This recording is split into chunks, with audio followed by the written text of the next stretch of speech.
Controversial proposal just passed in the state legislature special session. Lawmakers call it school choice. School districts around our area have been closely watching the bill as they try to get more funding from the state. Spring Branch ISD's board president tells KPRC2's Rowan Balogan they believe the bill creates competition.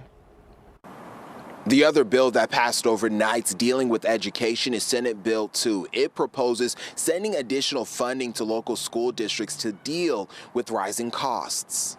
In the third special session this year, the Senate passed a bill that would create education savings accounts or school choice. This legislation is a transformative initiative to enrich the educational landscape of our state.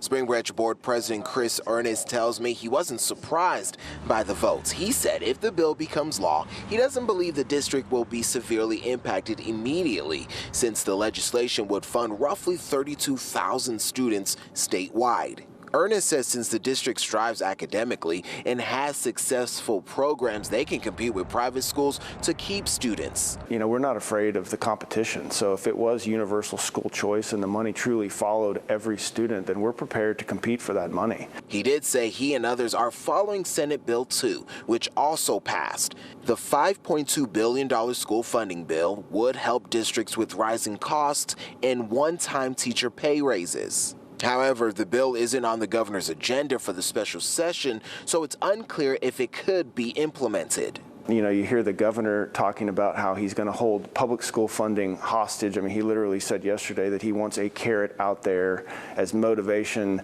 to get these vouchers passed right now in this special session, and then he'll deal with public school education. Like, we're just talking about our Texas students here. I don't understand why we can't do it all together.